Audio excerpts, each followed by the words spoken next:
بسم اللہ الرحمن الرحیم ان اللہ و ملائکتہ یصلون علی النبی یا ایھا الذین آمنوا صلوا علیہ وسلموا تسلیما۔ ناظرین السلام علیکم، آپ سب کی خدمت میں عید غدیر بہت بہت مبارک ہو۔ 10 ہجری نبی کا آخری حج اعلان پہلے ہو چکا ہے کہ حج آخری ہے۔ لوگ جوگ در جوگ عازم حج ہیں۔ نبی نے بھی اپنی ساری ازواج کو ساتھ لیا، بی بی زہرا بھی ساتھ ہیں۔ ارکان حج مکمل ہوا، واپسی ہو رہی ہے۔ مقام غدیر پر سارے حجاج اکٹھا ہے کہ جبریل نازل ہوئے یہ آیت لے کر، یا ایھا الرسول بلغ، اے رسول پہنچاؤ اس بات کو جو تم تک پہنچائی جا چکی ہے، اور اگر تم نے ایسا نہیں کیا تو گویا کار رسالت ہی انجام نہ دیا۔ لاکھوں کا مجمع، رسول نے حکم دیا قافلہ روکا جائے، آگے والوں کو واپس بلایا جائے، پیچھے رہ جانے والوں کا انتظار کیا جائے۔ پھر اپنے خاص اصحاب سلمان، ابوذر، مقداد اور عمار جو نبی کے 4 یار تھے، ان کو حکم دیا کہ پالان کا ممبر بناؤ۔ ممبر بن چکا، نبی ممبر پر تشریف لے گئے اور فرمایا، اس خطبے کو بہت سے مورخین نے اپنی کتابوں میں لکھا ہے، خطبہ طولانی ہے، پورے خطبے کو بیان نہیں کیا جا سکتا اس مختصر سے وقت میں۔ میں نے خطبے کو مختصر کر کے آپ کے سامنے پیش کرنے کی کوشش کی ہے کہ رسول نے پھر ارشاد فرمایا کہ تمام تعریفیں اس خدا کی ہیں جو اپنی وحدانیت میں سب سے بلند اور اپنی بے نیازی کے باوجود تمام مخلوقات سے قریب ہے۔ وہ خدا جو اپنی سلطنت و حکومت اور ارکان میں صاحب جلال و عظمت والا ہے، اس کا علم تمام عالم پہ محیط ہے۔ اس نے آسمانوں کو بلندی عطا کی اور زمین کو وسیع و عریض بنایا۔ وہ خدا جس کی زمین و آسمان پہ حکومت چلتی ہے، وہ جنس و انس اور تمام فرشتوں کا پروردگار ہے۔ اس کی رحمت سب پر حاوی اور نعمت سب کو مشمول ہے۔ وہ خدا جو نافرمانی کرنے والوں سے انتقام لینے میں جلدی نہیں کرتا، چونکہ کوئی اس کے حدود سے فرار نہیں کر سکتا۔ وہ اسرار عالم کے سے اور جو کچھ دلوں میں ہے واقف ہے، اس کا کوئی برابر اور مقابل نہیں۔ وہ ایکتا ہے، وہ واحد ہے، وہ باعظمت پروردگار ہے۔ وہی موت و حیات دینے والا ہے، وہی مخلوق کو فقر و غنا کا لباس پہنانے والا ہے، فقر و غنا کا لباس پہنانے والا ہے۔ اسی خدا نے آج مجھ سے یہ کہا ہے کہ جس چیز کا اس نے علی کے بارے میں حکم دیا ہے اس کو میں پہنچا دوں، اور اگر اس چیز کو نہ پہنچایا تو گویا کار رسالت ہی انجام نہ دیا، اور خدا نے دشمنوں کے شر سے محفوظ رکھنے کی میری ضمانت لی ہے۔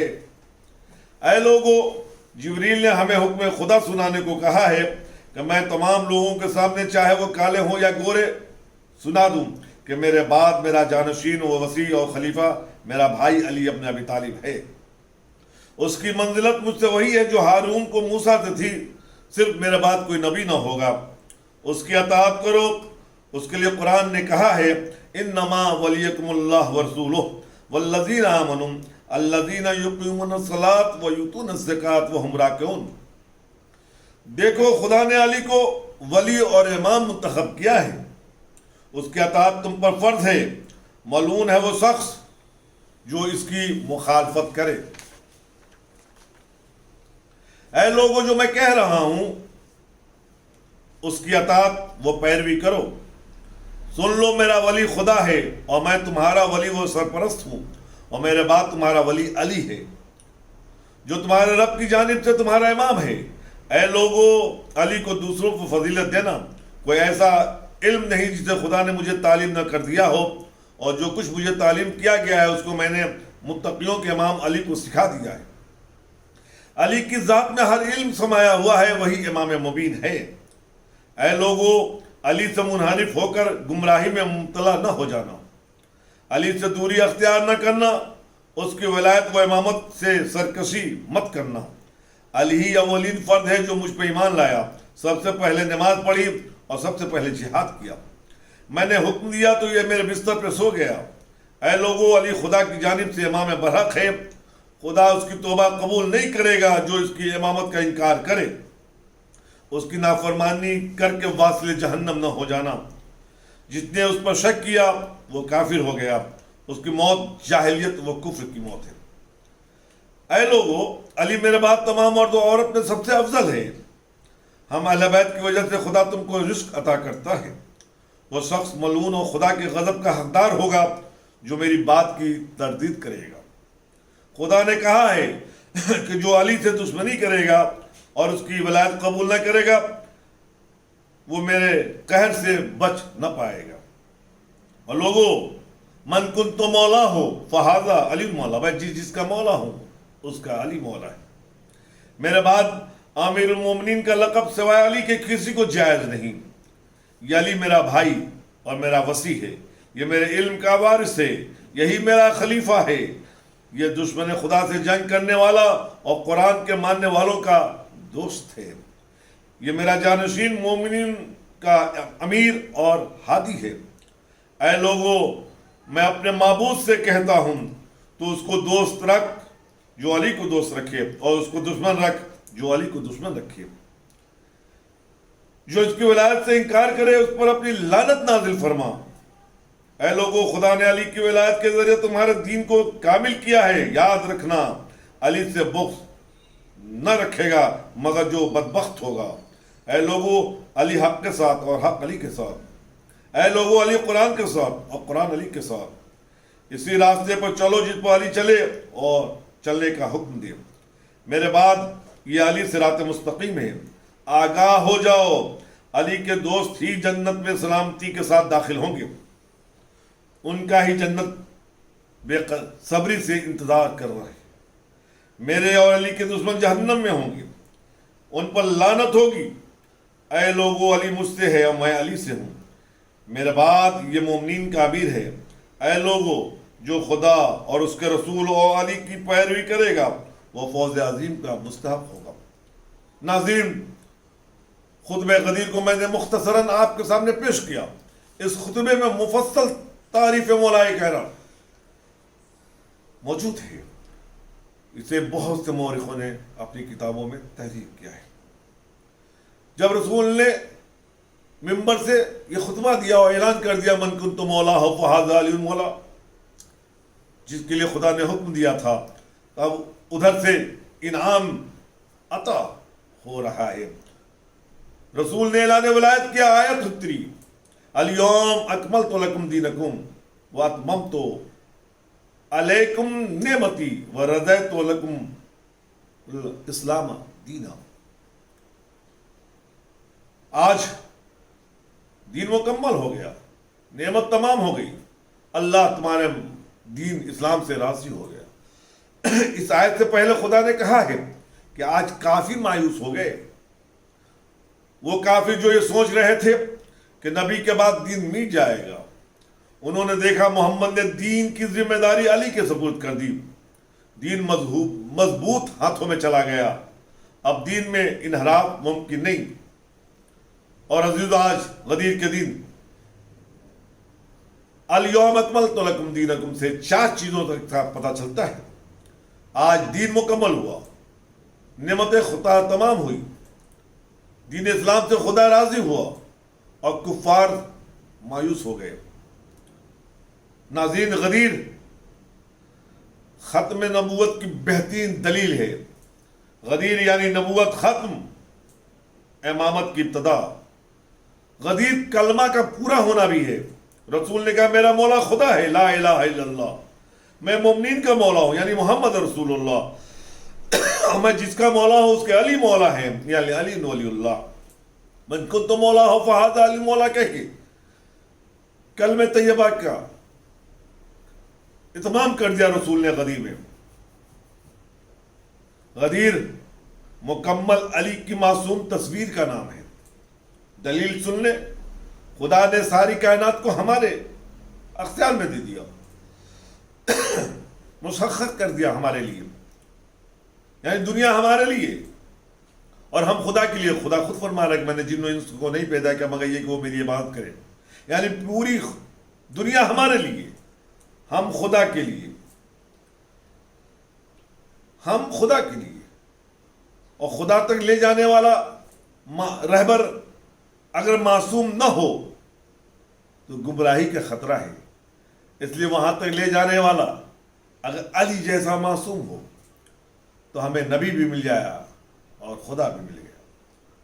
یاد رکھیے، آدم کا علم، نوح کا تقوی، ابراہیم کی خلت، موسیٰ کی ہیبت، عیسیٰ کا زہد، ایوب کا صبر، یوسف کا حسن، مل کر جو پیکر بنتا ہے اسے علی ابن ابی طالب کہتے ہیں. ایک بات اور یاد رکھیے گا، علی کے بغیر کوئی چیز قبول نہیں. علی کا ممکن دائر اسلام سے یا دائر ایمان سے خارج ہے. علی کے بغیر نماز نہیں، روزہ نہیں، حج نہیں. یاد رکھیے گا، علی نمازی نہیں، علی خود نماز ہے. علی قاری نہیں، خود قرآن ہے. علی دیندار نہیں، خود دین ہے. علی عبادت گزار نہیں، علی خود عبادت ہے. اس لیے رسول نے فرمایا کہ چہرے پہ نگاہ کرنا عبادت، ذکر علی کرنا عبادت. علی حقدار نہیں، علی حق ہے. علی وہ تحفے پروردگار ہے جسے عطا کر کے رسول کو خدا کہہ رہا ہے کہ نعمت تمام کر دی. یعنی اب میرے پاس کچھ بھی نہیں، کوئی نعمت نہیں. اللہ کے پاس صرف ایک علی تھا جسے خود آپ کا وسیع اور امام بنا کے دے دیا. یعنی علی کو نعمت پروردگار کہا جائے تو غلط نہیں ہوگا، یا یوں کہوں تو غلط نہ ہوگا کہ خدا نے اپنے خزانے کا قیمتی جوہر علی محمد کے حوالے کر دیا. جو اعلان ہو چکا، اب حکم میں رسول ہوا کہ علی کی بیعت کی جائے. رسول نے کہا لوگ آئیں، آ کر بیعت کریں. بیعت یعنی کیا؟ بیعت یعنی اس بات کا اقرار کہ میں بغاوت نہیں کروں گا، آپ سے جنگ نہیں کروں گا، آپ کے مقابلے میں نہیں آؤں گا، آپ کے خلاف کوئی سازش نہیں رچوں گا. اور یہ بیعت کرنے والا یہ جملے کہتا ہے، اور جس کی بیعت ہوئی وہ یہ کہتا ہے اگر فرما برداری کرتے رہے اور اپنے بیعت پر باقی رہے تو میں تیری شفاعت کروں گا. تمہارا کام ہے بیعت پہ باقی رہنا، شفاعت میرے ذمہ. کیا کہنا ہمارے مقدر کا؟ ہم علی کو اپنا امام مانتے ہیں، علی کی بیعت کرتے ہیں، اور جب ہم اپنے علی کی بیعت پر ثابت قدم رہے تو علی نے بھی وعدہ کیا ہے کہ ہم تمہاری شفاعت کریں گے. اور اگر علی کی بیعت توڑ دی تو علی کے شفاعت سے محروم ہو گئے. رسول نے کہا بیعت کی ابتدا میرے گھر سے ہوگی. اب ذرا فکر کریں، ذرا سوچیں کہ نبی کی کوئی زوجہ آئی ہوگی اور بیعت کی ہوگی کہ وفادار رہوں گی، جنگ نہ کروں گی، مقابلہ نہ کروں گی، اور علی مسکرا رہے ہوں گے. مستقبل علی کے سامنے ہوگا کہ ابھی تو بیعت کر رہی ہیں لیکن یہی ہوں گی جو ہمارے مقابلے میں آ جائیں گی. پھر بیعت کا سلسلہ آگے چلا. کسی نے آ کے کہا بخن بخن یا علی ابن ابی طالب، اے علی ابن ابی طالب مبارک ہو، مبارک ہوا ہو، آپ ہم سب مومنین کے ولی بن گئے. عزیزو، صرف علی نہیں کہا، علی ابن ابی طالب کہا ہے. اور باپ کا نام لے کر پکارنا اس بات کی دلیل ہے کہ علی کا باپ اتنا عظیم ہے کہ لوگ اس کا نام لے کر علی کو مبارکبادی دیں. مسلمانوں یاد رکھنا، ابو طالب علی کے باپ کا نام ہے. جو امت کے باپ ہوں اسے محمد و علی کہتے ہیں، اور جو علی کا باپ ہو اسے ابو طالب کہتے ہیں. ناظرین، میں آخر میں چاہوں گا کہ کچھ اسی مناسبت سے فضائل امیر المومنین آپ کے سامنے پیش کر دوں. علامہ قادری کہتے ہیں کہ جو ابو بکر کو خلیفہ نہ مانے وہ تاریخ کا مجرم مانا جائے گا، اور جو علی کو خلیفہ نہ مانے وہ خدا اور اس کے رسول کا مجرم ہوگا. یاد رکھنا، تم اور ہو، وہ علی اور. ناظرین، غدیر اور سقیفہ میں بہت فرق ہے. سقیفے کا منکر مسلمان ہے لیکن غدیر کا منکر لعنتی ہے. علی کی دشمنی دو چیز خراب کر دیتی ہے: ایک چہرہ اور ایک شجرہ. علی سے بغض ماں کی خطا کا اعلان ہے، علی سے محبت ماں کی طہارت کا اعلان ہے. نام علی جلاتا بھی ہے اور دل کو ٹھنڈک بھی پہنچاتا ہے. شاید آپ کہیے کیسے ممکن ہے کہ ایک ہی چیز دو کام کرے؟ مثال بہت ہی آسان ہے. یہ بجلی کے تار کو اگر آپ ہیٹر میں لگا دیں تو ہیٹر گرمی دے گا، لیکن اسی بجلی کے تار کو اگر آپ کولر میں لگا دیں تو کولر سردی دے گا. بس علی منافقوں کے لیے جلانے کا کام ہے، علی کا نام منافقوں کے لیے جلانے کا کام ہے، اور علی کا نام شیعوں کے لیے محبت کا پیغام ہے، دل کو مسرور کرنے کا نام ہے، دل میں ٹھنڈک پہنچانے کا نام ہے. اور یاد رکھیے گا، علی کی محبت، سوال کیا جاتا ہے علی کی محبت واجب ہے یا مستحب؟ ناظرین، مستحب اسے کہتے ہیں جسے چھوڑ دیا جائے تو کوئی عذاب نہیں، اور اگر کیا جائے تو ثواب ملتا ہے، نیکی میں اضافہ ہوتا ہے.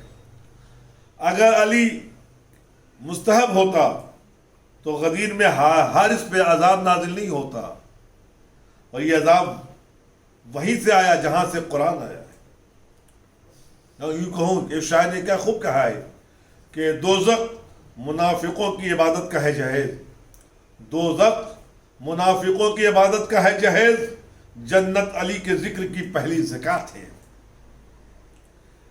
یاد رکھیے گا، ہم نے اپنے رہنما حجروں سے نہیں لیا ہے، ہم نے اپنے رہنما میدانوں سے لیا ہے. ہم نے محمد کو بدر سے لیا، ہم نے علی کو غدیر سے لیا، ہم نے فاطمہ کو مباہلے سے لیا، ہم نے حسن کو صفین سے لیا، اور حسین کو کربلا سے. یاد رکھیے گا، تمام صحابہ کی عظمت اور ہے اور علی کی عظمت اور. ایک سنی عالم دین کہتے ہیں کسی بھی صحابہ سے علی کا مقایسہ نہ کرنا، اس لیے کہ کوئی 4 میں ہے تو 5 میں نہیں، کوئی 5 میں ہے تو 10 میں نہیں، کوئی 10 میں ہے تو 12 میں نہیں، کوئی 12 میں ہے تو 313 میں نہیں.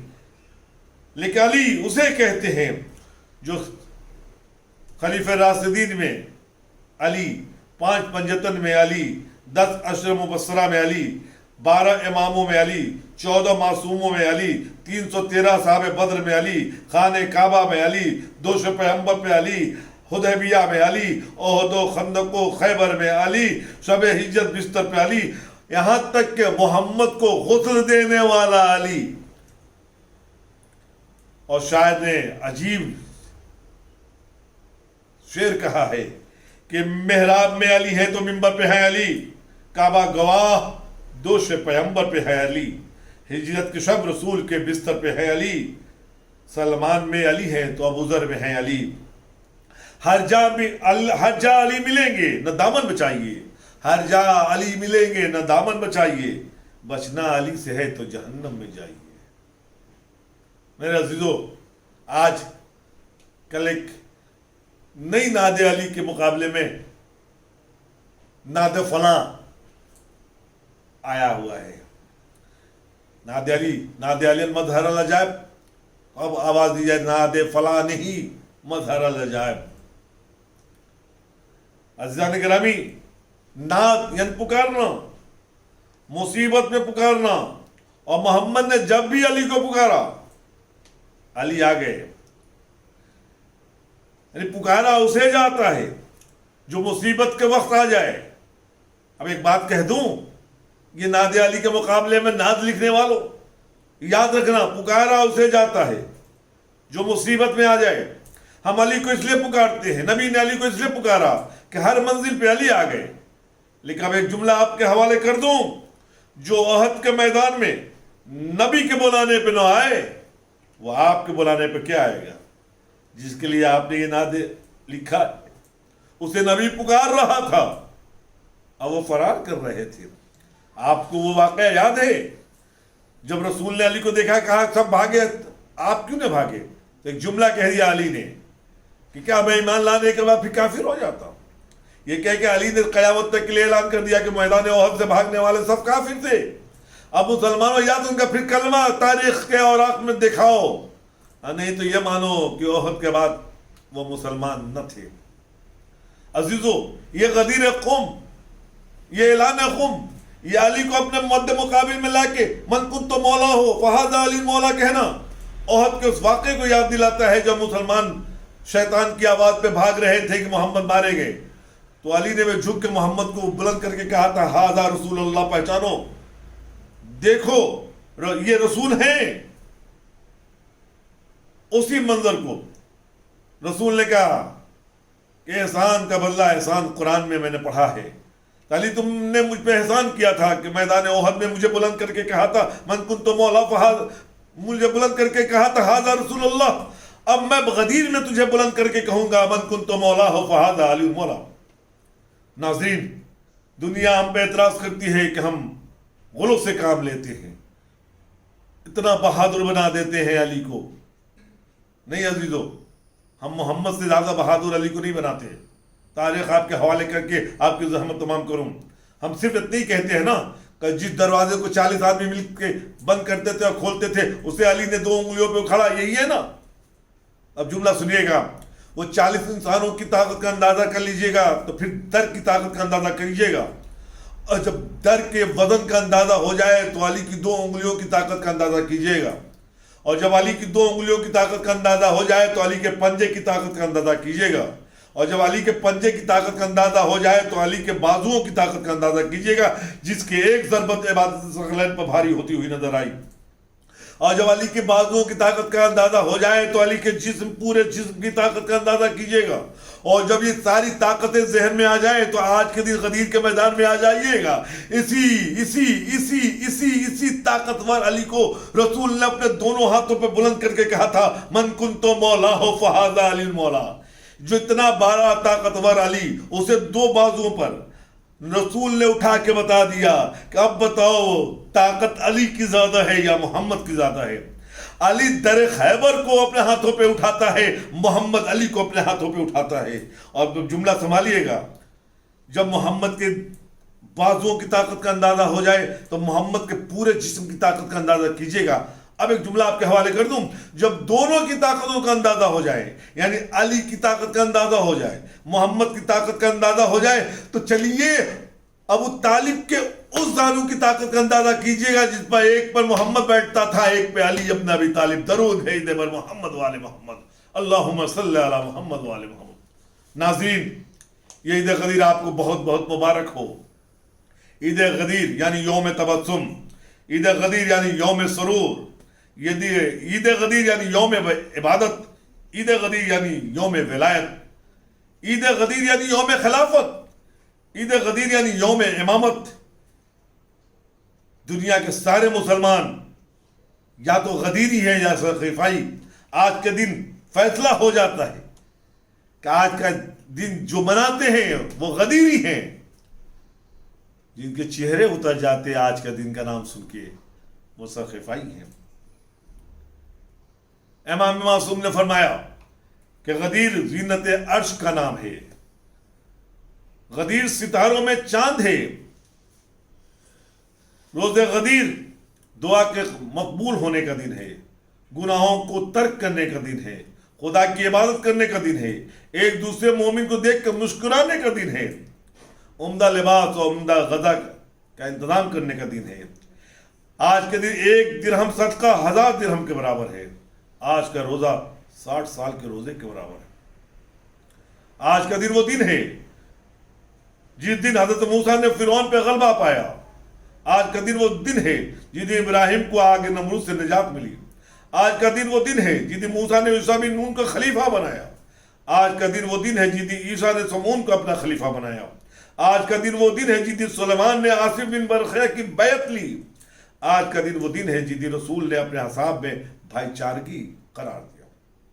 آج کے کچھ اعمال ہیں، آج روزہ رکھا جائے، غسل کیا جائے، زیارت امیر المومنین پڑھا جائے، 2 رکعت نماز پڑھی جائے، پہلی رکعت میں حمد کے بعد انا انزلنا، دوسری رکعت میں حمد کے بعد قل هو اللہ، اور نماز تمام کرنے کے بعد سجدے میں جا کر 100 بار شکر للہ کہا جائے۔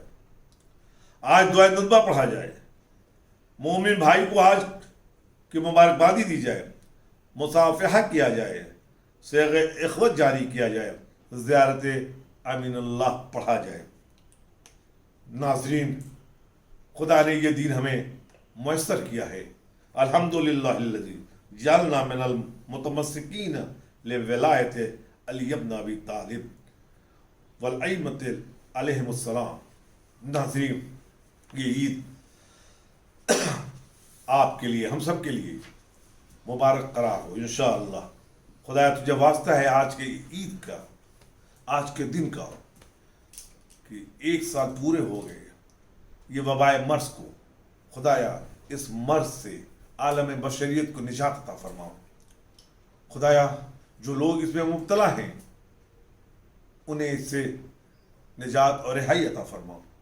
خدایا سال قبل ہم اسی بیماری کی بنا پر جس طرح سے عزاداری منانا چاہیے تھا نہ منا سکے، خدایا ابھی 10 روز باقی ہے، تو لمحوں میں حالات بدل سکتا ہے۔ خدایا ایسے حالات پیدا کر دے کہ ہم جس بنا پر زندہ رہتے ہیں وہ ہے عزاداری حسین۔ خدایا ہم اس سال عزاداری کر سکے۔